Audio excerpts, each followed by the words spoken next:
Hello friends, good morning. तो आप सभी के लिए एक और नई वैकेंसी का अपडेट लेकर हाजिर हो, जो कि ऑल इंडिया वैकेंसी है। तो आप समझ सकते हैं कि आप चाहे किसी भी स्टेट से हो, इस वैकेंसी को फिल करने के बिल्कुल एलिजिबल है। साथ ही साथ वैकेंसी के नेम की बात करें तो ये खुफिया विभाग यानी इंटेलिजेंस ब्यूरो की तरफ से निकली है। तो इसकी A to Z बिल्कुल कंप्लीट जानकारी आप सभी को दी जाएगी। तो जो भी फ्रेंड नया है तो प्लीज़ चैनल को सब्सक्राइब करके वीडियो को लाइक कर दें और बिल्कुल वीडियो में बने रहें, तभी आपको हर एक बात समझ में आएगी। तो चलिए फ्रेंड, सबसे पहले देखते हैं तो पोस्ट का नाम। यदि आप पोस्ट की नेम की बात करें तो जूनियर इंटेलिजेंट ऑफिसर। यदि आपका सिलेक्शन हो जाता है तो आपको ये पोस्ट दी जाएगी जूनियर इंटेलिजेंट सिलेक्शन ऑफिसर की। नौ इसकी टोटल पद की बात करें तो टोटल पद 797 है। और कैटेगरी वाइज बात करें तो आप देख सकते हैं जनरल के लिए 325 पोस्ट है, EWS के लिए 79 पोस्ट है, OBC के लिए 215 पोस्ट है, SC के लिए 119 पोस्ट है, ST के लिए 59 पोस्ट है और टोटल पोस्ट हमारे पास क्या है 797 पोस्ट हैं। तो अच्छी खासी पोस्ट आई है फ्रेंड, क्योंकि हमेशा जो IB की बात करें तो इतना ही पोस्ट आती है। तो इसीलिए आप सभी के पास एक सुनहरा मौका है। बिल्कुल जो भी क्वालिफिकेशन है वो भी मैं आप सभी को आगे बताने वाला हूँ। तो आवेदन कब से स्टार्ट है तो फ्रेंड ये 3 तारीख से स्टार्ट हो गया है। आवेदन हो जाएगा, मतलब अभी तो 31 तारीख है तो 3 तारीख से आवेदन स्टार्ट हो जाएगा और मात्र 23 तारीख तक, यानी आपके पास ओनली 20 डेज़ का टाइम है। तो सर्वर भी डाउन हो जाता है। तो इससे जैसा ही वैकेंसी है उसके 1 से 2 दिन बाद आपको क्या अप्लाई कर देना है। तो बिल्कुल वेट नहीं करना है कि मैं लास्ट डेट को अप्लाई करूँगा या फिर 2-3 दिन बचेंगे तब। तो बिल्कुल ऐसा नहीं करना है, क्योंकि पिछले बार बहुत सारे कैंडिडेट सर्वर डाउन की वजह से फॉर्म को अप्लाई नहीं कर पाए। तो आपको ऐसी गलती नहीं करनी है।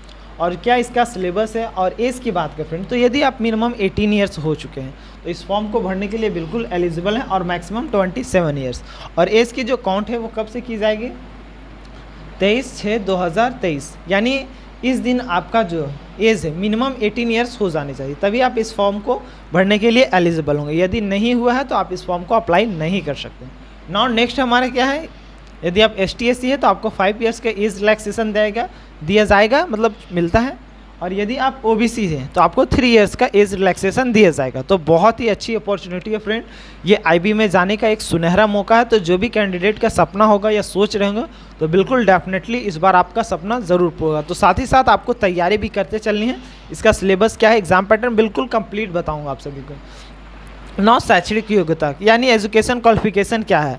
यदि आप BSc किए हैं तो BSc, यदि आप साइंस से किए हैं तो भी आप इस फॉर्म को भरने के लिए एलिजिबल है। BSc CS से किए हैं, फिजिक्स के किए हैं या मैथ्स से किए हैं तो BSc आप किसी भी स्ट्रीम से, मतलब किसी भी सब्जेक्ट से किए हैं तो आप बिल्कुल भरने के लिए इस फॉर्म एलिजिबल है। नाउ नेक्स्ट, बहुत सारे कैंडिडेट डिप्लोमा किए होते हैं तो डिप्लोमा के लिए चाहे आप इलेक्ट्रॉनिक्स से किए हैं डिप्लोमा, इलेक्ट्रिकल से किए हैं, इलेक्ट्रॉनिक IT, मतलब जो भी डिप्लोमा में सब्जेक्ट होते हैं, यदि आप उनमें से किसी में से भी एक किए, कंप्यूटर इंजीनियर, कंप्यूटर ऑप्टिकल, माने जो भी आप डिप्लोमा में जितने भी सब्जेक्ट होते हैं, जैसे BSc की बात करें BSc साइंस होता है, CS होता है, फिजिक्स होता है, मैथ होता है और भी 1-2 सब्जेक्ट होते हैं, तो आप बिल्कुल एलिजिबल हैं यदि आप इस स्ट्रीम से किए हुए हैं। तो नौ, यदि आपका सिलेक्शन हो जाता है तो आपकी सैलरी क्या होगी, आपकी वेतन भत्ते, तो सभी को काउंट करने के बाद 40,000 प्लस आपकी सैलरी बनती है फ्रेंड। तो बहुत ही अच्छी खासी सैलरी है।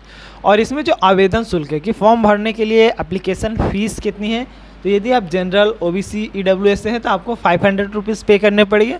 ना आप ST/SC या OBC से हैं, सॉरी ST/SC से तो 450 रुपये आपको देने पड़ेंगे, यहाँ ओनली 450 रुपये।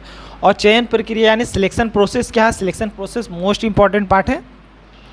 तो सबसे पहले आप 3 फेज़ में आप सभी को गुजरना पड़ेगा। तो टायर 1 की बात करें तो टायर 1 में MCQ क्वेश्चन पूछे जाएंगे, जिसमें से मैथ के 25 क्वेश्चन होंगे। नाउ आप जिस भी ट्रेड से हैं, जैसे मैंने बात किया था कि आप BSc साइंस से किए तो साइंस से 75 क्वेश्चन पूछे जाएंगे। यदि आप CS से हैं तो CS से आपको 75 क्वेश्चन पूछे जाएंगे। यदि आप फिजिक्स से हैं तो फिजिक्स से, यदि आप इलेक्ट्रॉनिक्स से, तो माने जो भी आपके रिलेटेड सब्जेक्ट होंगे उससे 75 क्वेश्चन और नॉर्मल मैथ के 25 क्वेश्चन। तो ये टोटल क्वेश्चन कितने होते हैं 100 क्वेश्चन होते हैं। और ये आपको टाइम 2 आवर्स का दिया जाएगा। साथ ही साथ नेगेटिव मार्किंग 1/3 है। तो आप यदि 3 क्वेश्चन गलत करते हैं तो आपका 1 नंबर काट लिया जाएगा, और यदि आप 3 क्वेश्चन सही करते हैं तो 3 नंबर दे दिया जाएगा। ना इसकी MCQ मैंने बता दिया कि ये 100 मार्क्स के ये पेपर होंगे, आपको टाइम 2 आवर्स का दिया जाएगा। और नेक्स्ट जो टायर 2 होगा फ्रेंड, वो ओनली स्किल टेस्ट होगा, यानी आप जिस भी ट्रेड से हैं तो आपको स्किल टेस्ट किया जाएगा और ये 30 मार्क्स का होता है। और ये क्या ओनली क्वालिफाई नेचर का होता है। ना थर्ड में क्या, थर्ड में आपका इंटरव्यू लिया जाएगा, साथ ही साथ पीटी होगा। तो बहुत ही इंपॉर्टेंट पार्ट है ये आपका इंटरव्यू। बाकी मैंने आपको पोस्ट तो बता ही दिया कि यूआर में है, तो यूआर के लिए 325 है, ईडब्ल्यूएस के लिए 79 है, ओबीसी के लिए 215 है, एससी के लिए 119 है, एसटी के लिए 59 है, और टोटल हमारे पास 797 पोस्ट हैं।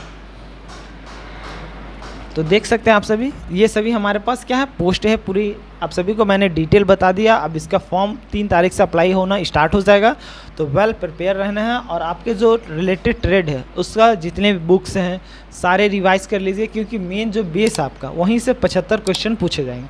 तो जब तक आपका बेस क्लियर नहीं होगा, बाकी मैथ के क्या, हमारे मैथ के 25 क्वेश्चन, जिसमें अर्थमेटिक रहेगा, प्रॉफिट एंड लॉस रहेगा, मतलब अर्थमेटिक में जो जो सब्जेक्ट आते हैं वही सब आएंगे नॉर्मल वाले, जैसे profit and loss, SI CI कम, और भी जो लेसन है फ्रेंड वो सभी आएंगे। मैं आपको बिल्कुल डिटेल वीडियो एक बना के दे दूंगा, जिससे कि आप सभी देख कर जागरूक हो सकें और बिल्कुल धुआंधार तरीके से प्रैक्टिस करते रहें। चलिए मिलते हैं नेक्स्ट वीडियो में।